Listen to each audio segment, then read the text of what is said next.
mistura de álcool e direção pode ter provocado acidente. Nova lei seca fica mais rigorosa. Órfão de pai perde mãe e irmã em acidente de trânsito. 4 pessoas da mesma família morrem em grave acidente. Eu já imaginava que alguma coisa tinha acontecido. Não imaginava que foi na proporção que foi e que todo mundo, toda a minha família tinha morrido. Se eles não tivessem pego alcoolizados, talvez não tivesse acontecido o acidente. Final de ano, carnaval, feriados e finais de semana, a gente observa que pelo menos 70% e 80% tem relação com álcool. A gente vê muitos exemplos, né, na televisão, na mídia em geral, de acidentes de trânsito que envolve o condutor, envolve os passageiros, envolve a família, envolve verdadeiras tragédias, né, porque uma pessoa saiu e resolveu tomar um pouco de bebida alcoólica e passa da conta e depois não tem mais consciência do que está fazendo. Os números são cada vez maiores e preocupantes. O Brasil é o 5º país do mundo com maior número de mortes nas estradas. Perdem a vida, todos os anos, mais de 42 mil pessoas vítimas de acidente de trânsito. Isso significa mais de 100 vidas destruídas todos os dias e aproximadamente uma morte a cada 15 minutos em nosso trânsito. Desse número, 40% estava sob o efeito de álcool. Mas agora, esqueça os números e pense em pessoas.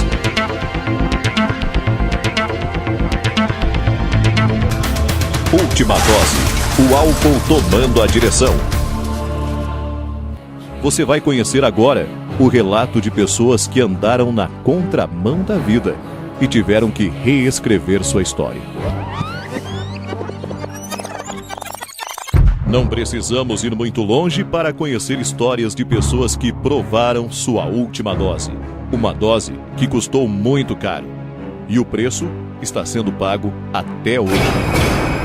Sábado, noite fria do dia 16 de agosto de 2003. Tinha tudo para ser apenas uma confraternização da família Mezaroba no município de Videira. O que ninguém imaginava é que o momento que seria de alegria e descontração se transformaria em uma grande tragédia. Foi exatamente aqui, neste local, que há 10 anos atrás, Marina veria pela última vez seu pai, sua mãe, sua irmã e sua avó, vítimas de um acidente de trânsito. A última dose ingerida por Pedro foi responsável pelo último sopro de vida de praticamente toda a sua família. Eufrásia Busanello Mezaroba, 84 anos. Vaine Campanharo, de 42. O condutor Pedro Mezaroba, também com 42 anos. E Débora Mezaroba, com apenas 15 anos, não resistiram aos ferimentos. Ninguém me falava, enrolava e ninguém me falava. Eu já imaginava que alguma coisa tinha acontecido, não imaginava que foi na proporção que foi e que todo mundo, toda a minha família tinha morrido. A única passageira que conseguiu prosseguir na viagem da vida foi a jovem Marina Mezaroba, na época com 10 anos. Foi com uma ultrapassagem, na verdade o meu pai ultrapassou uma caminhonete. A caminhonete acabou ultrapassando meu pai de novo e meu pai, um pouco orgulhoso, um pouco com pressa, um pouco sei lá o que se passou pela cabeça, ultrapassou novamente. E na verdade foi como um racha, um queria ultrapassar, o outro não deixava e então acabou que a caminhonete não conseguiu segurar, bateu atrás, meu pai parou na outra, eu caí do carro e meu pai foi para outra pista e bateu de frente com outro carro. Marina, apesar dos ferimentos, conseguiu sobreviver. Basicamente eu não sentia dor, eu só estava extremamente tonta. O que eu me machuquei foi o joelho, que como eu caí no asfalto, eu acho que machucou, pelo passar no asfalto deu atrito ali e machucou assim, saiu a carne até no osso, mas foi o mais grave. Os passageiros do veículo F1000 escaparam do acidente sem ferimentos e saíram do local sem prestar socorro às vítimas. O condutor do Renault Clio, Francisco José de Borba, também escapou da tragédia sem gravidade. Mas, infelizmente, não foi o mesmo que aconteceu com Josiane Miquelin, passageira do veículo que vinha na pista contrária. Nós estávamos indo para Fraiburgo, trabalhando no Centro Espírita aqui. Meu ex-namorado era palestra e eu da passe. As marcas deixadas pela inconsequência dos motoristas que aliaram bebida, direção e imprudência jamais serão esquecidas por ela. O responsável considera os os outros 2 carros envolvidos, que é uma caminhonete e um Fiat Uno. Porque eles estavam fazendo pega e estavam bastante alcoolizados. Então aí se eles não estivessem fazendo pega e alcoolizados, talvez não tivesse acontecido o acidente. A jovem ainda carrega consigo as marcas causadas por essa combinação mortal. Com o acidente, eu tive hemiplegia do lado esquerdo. De início deram 78 horas se ela sobrevivesse, porque foi cabeça, foi traumatismo craniano e a expectativa era quase nada de sobrevivência. Logo depois que eu acordei, não sabia o nome, trocava o nome das pessoas, não conseguia definir o que tinha, tanto que eu só caí na real quando eu voltei para casa, um tempo depois, que daí eu caí na real, vi que não estava mentindo, eu achava que estava mentindo para mim. Depois de passar 48 dias internada na UTI do Hospital Nossa Senhora dos Prazeres em Lages, Josiane precisou recomeçar. Tudo que eu sabia tive que reaprender e ainda não consegui, mesmo estudando de novo, não cheguei nem perto.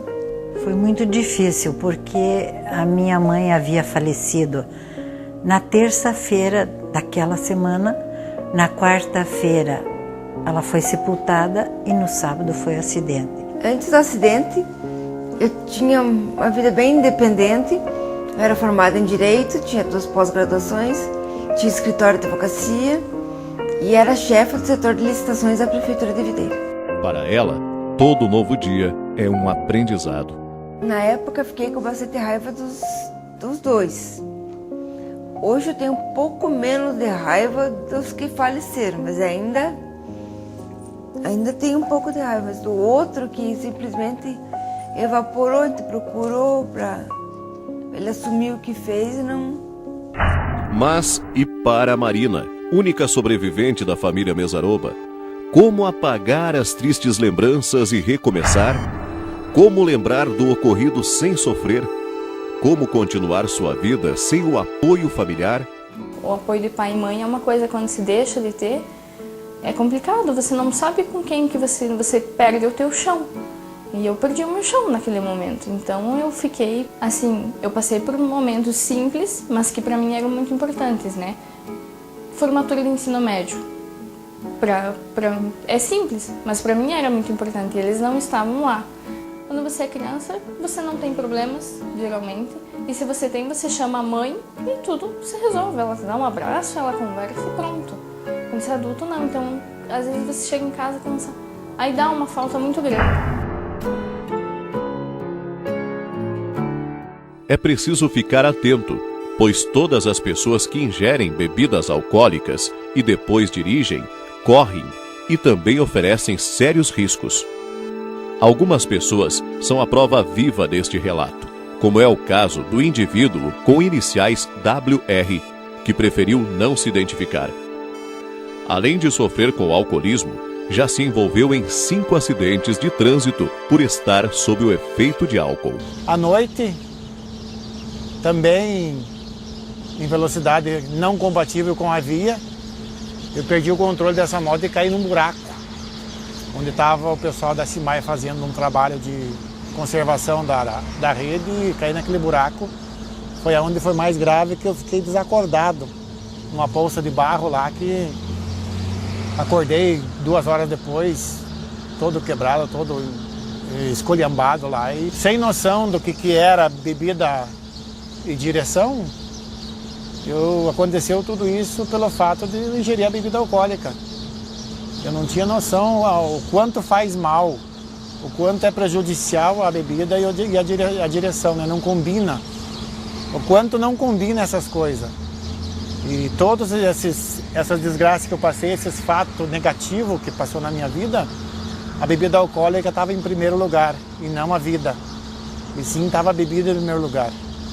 Os últimos dados divulgados em fevereiro de 2013 pelo Ministério da Saúde mostram que 1 em cada 5 vítimas de acidente de trânsito atendidas nos prontos-socorros do país estava sob o efeito de bebida alcoólica, causando forte impacto nos atendimentos de urgência e emergência do Sistema Único de Saúde, o SUS. O Hospital Universitário Santa Terezinha de Joaçaba atende uma demanda de pacientes de toda a região, que chega a 500 mil pessoas. É aqui que todos os dias, mas especialmente nas sextas, sábados e domingos, são atendidas diversas vítimas de acidente de trânsito. Dr. Everton Fiebic, ortopedista, especialista em coluna vertebral e um dos médicos responsáveis pelos atendimentos de urgência e emergência no Hospital Universitário Santa Terezinha, em Joaçaba, relata que cerca de 80% dos acidentados que chegam ao hospital nos finais de semana têm algum envolvimento com álcool e direção. Final de ano, carnaval, feriados e finais de semana a gente observa que pelo menos 70% a 80% tem relação com álcool, né? E a maioria desses pacientes, o que são? São jovens, idade produtiva. Os números de acidentes de trânsito no Brasil já são comparados a uma epidemia. Em setembro de 2012, o Ministério da Saúde divulgou dados que revelam que em 2011 foram internadas em hospitais da rede pública 153.565 vítimas de acidentes de trânsito, o que gerou um gasto de 200 milhões de reais aos cofres públicos. Deste total de vítimas, 48% envolvem motociclistas. Segundo o Detran, a frota de motocicletas no estado de Santa Catarina em janeiro de 2003 era de 280.087, número que subiu para 703.984 em fevereiro deste ano. Em 2011, 59% dos pacientes envolvidos em acidentes com moto que chegaram ao Hospital Universitário Santa Terezinha possuíam idades entre 19 e 29 anos. Faixa etária que compreende também a maior quantidade de acidentes envolvendo álcool e direção. Para se acidentar é 1 minuto, 1 segundo. Agora a recuperação é longa. É uma geração de mutilados. Quem anda de moto é difícil você encontrar um que não tenha uma placa no corpo. É difícil, né? Uma placa, uma fratura, alguma coisa assim, né? Então isso aí é uma coisa que tem que ser repensada, porque o acesso à moto é fácil. O ensinamento para dirigir, nem tanto, né? Cada um dirige de uma maneira, né? E o governo também, que não pune quem faz o acidente acontecer e o gasto público que isso gera. Dirigir sob o efeito de álcool configura como uma das principais causas de acidentes de trânsito com vítimas. Só em 2012, sem nenhuma operação específica, foram autuados 110 motoristas alcoolizados nos municípios de Joaçaba e Erval do Oeste. Com a mudança na lei seca, uma péssima notícia aos motoristas que forem flagrados dirigindo sob o efeito de álcool. Além de enquadrados no artigo 165 do Código de Trânsito Brasileiro, o condutor comete ainda infração gravíssima com penalidade de multa e suspensão do direito de dirigir por 12 meses. O veículo fica retido até que apresente outro condutor habilitado e em condições de dirigir. É exatamente para coibir que motoristas dirijam sob o efeito de álcool que a Lei 11.275 de 2008 foi modificada e instituída pela Lei nº 12.760 de 2012, sancionada pela presidente Dilma Rousseff no dia 20 de dezembro. Com a modificação, a conhecida Lei Seca tornou-se mais rigorosa, em consequência do alto número de acidentes registrados envolvendo motoristas alcoolizados. A Polícia Militar de Santa Catarina, ela desenvolve um trabalho em todo o estado. Então, todos os quartéis de Polícia Militar hoje estão realizando a Operação Lei Seca. A Operação Lei Seca, em razão da Lei 12.760, que foi publicada em 2012, e essa lei ela tornou mais dura na questão até da punição, tanto da punição pecuniária, que o valor da multa ela foi majorada, praticamente quase que o dobro, e também a sanção, né, na parte penal, ou seja, a pessoa é responsabilizada, né, com crime com a comprovação do estado de embriaguez, né? O estado de embriaguez ele pode ser comprovado através do etilômetro, né, que é o medidor da dosagem alcoólica, através do hálito alcoólico, então através de um aparelho, ou então da dosagem clínica, né, pelo exame clínico. E há outras formas admitidas por direito, que é a questão testemunhal, né, ou então filmagens, que hoje policiais também podem se utilizar, e utilizamos muito, né, não somente para fatos, né, para comprovação da embriaguez, mas como também para outras ocorrências, principalmente ocorrência de acidente de trânsito, e que depois podem ser dirimidas essas dúvidas na justiça. Diversas medidas estão sendo tomadas para coibir os motoristas de dirigir sob o efeito de álcool. A Operação Lei Seca é uma delas, onde a Polícia Militar fiscaliza os condutores de maneira mais intensa. O objetivo é a redução no número de acidentes nas estradas. Nossa equipe de reportagem acompanhou de perto algumas das operações realizadas pelo 26º Batalhão da Polícia Militar nas cidades de Joaçaba e Erval do Oeste. Entre os flagrantes estão pessoas dirigindo sem habilitação, documentos vencidos e também motoristas sob efeito de álcool. O etilômetro, né, conhecido como bafômetro, nem sempre ele é ruim assim para aquele que está conduzindo. Às vezes ele é uma prova favorável ao condutor. Como, por exemplo, essa autuação que houve agora, essa ocorrência que houve agora. O condutor nos garantiu que tinha tomado só meio copo de cerveja. Aí eu ofereci o etilômetro para ele fazer, ele fez e realmente constatou apenas 0,28 no índice, né? Ocasião em que vai ser levado para ele uma medida administrativa. Agora, se ele tivesse se recusado a fazer o teste do etilômetro, pelas características dele, como ele estava com o olho um pouco baixo, indicando sonolência, o olho também um pouco vermelho e também com um certo hálito alcoólico, poderíamos ter feito um auto de retirada do veículo mediante a constatação da embriaguez e ter conduzido ele até a delegacia através de um flagrante mesmo. Mas nesse caso ele resolveu fazer o bafômetro, provou que realmente tinha tomado uma quantidade que não gerou o crime de trânsito, apenas uma medida administrativa, né?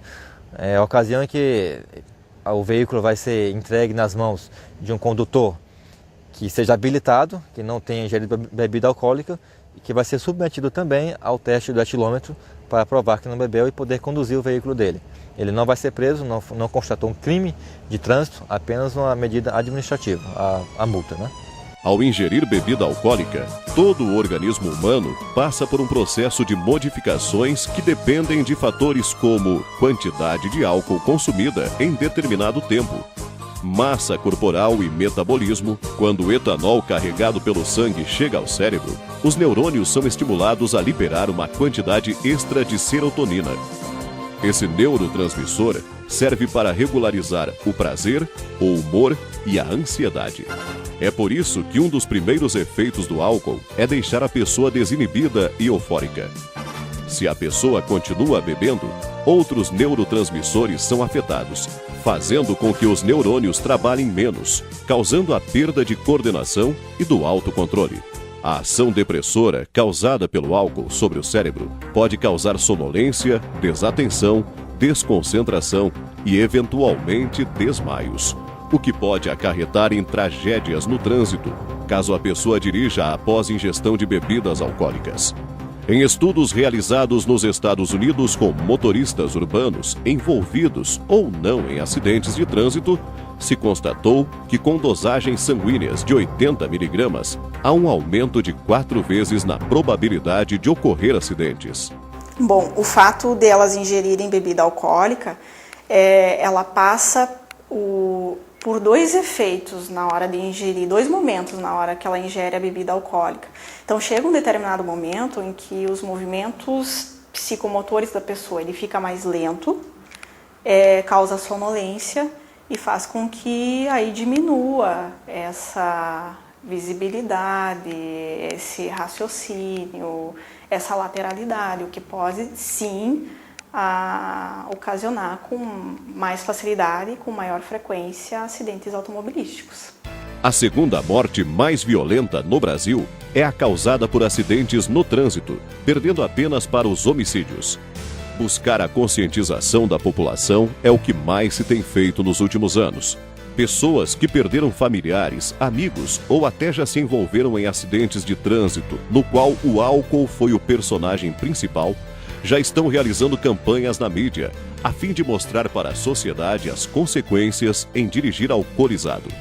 É o caso da campanha Não Foi Acidente. Manuel Fernandes, assessor de comunicação da campanha, por telefone, nos contou os objetivos da mobilização. O movimento Não Foi Acidente, ele surgiu, fundado pelo Rafael Baltresca e por mim, porque nós perdemos o Rafael perdeu a mãe e a irmã num acidente de trânsito em frente ao Shopping Vila Lobos. Aí ele lançou esse movimento chamado Não Foi Acidente, porque não foi acidente quer dizer o seguinte: a pessoa que bebe e dirige, ela automaticamente está assumindo o risco de matar alguém. Então não é acidente. Pra gente isso aí é assassinato mesmo, né? Então a gente criou uma petição de iniciativa popular, onde a gente precisa de 1.300.000 assinaturas. A petição de iniciativa popular é o seguinte: é 1% do eleitorado brasileiro, por isso que precisa ser do título de eleitor. Isso, com 1.300.000, a gente obriga os nossos congressistas a votarem por leis mais duras no trânsito. Ou seja, que hoje quem atropela no trânsito e bebe, dirige, atropela e mata, não acontece absolutamente nada. E a gente quer que a pessoa seja punida com prisão. Hoje nós estamos com 1 milhão de assinaturas. Faltam 300.000. 350.000 mais ou menos. No site www.nãofoiacidente.org. A pessoa entra lá, clica lá no Assine Nossa Petição e lá ele tem todos os pontos para assinar, inclusive um lugar onde ele pode pesquisar até o título de eleitor. Em 6 anos, o consumo de álcool no Brasil cresceu 20%, segundo o levantamento divulgado no mês de abril pela Universidade Federal de São Paulo. A pesquisa apontou que entre 2006 e 2012, o índice de pessoas que bebem pelo menos uma vez por semana passou de 45% para 54%. Outro dado que chamou a atenção foi o aumento do consumo entre o sexo feminino. Em 2006, 29% das mulheres bebiam com frequência, mas em 2012, esse número pulou para 39%. Nós, mulheres, temos uma menor quantidade de água no corpo, indiferente ou independente da situação corporal do homem e da mulher. Então, quando nós ingerimos o álcool, no momento que esse álcool entra em contato com a água no nosso corpo, ele tem um maior poder de concentração, o que faz com que nós mulheres sejamos mais vulneráveis ao álcool do que os homens. Entretanto, os dados divulgados em fevereiro de 2013 pelo Ministério da Saúde revelam que o número de acidentes envolvendo pessoas alcoolizadas entre pacientes homens foi bem superior ao das mulheres. No total, 54,3% dos homens que sofreram violência e 24,9% dos que sofreram acidente de trânsito tinham ingerido álcool, enquanto os índices entre as pessoas do sexo feminino foram de 31,5% e 10,2%, respectivamente. Beber e dirigir é andar na contramão da vida. Essa combinação pode resultar na colisão entre dor e perda, onde nenhum arrependimento jamais será capaz de mudar o que aconteceu. E depois de conhecer todas essas histórias, você prefere viver ou provar a última dose?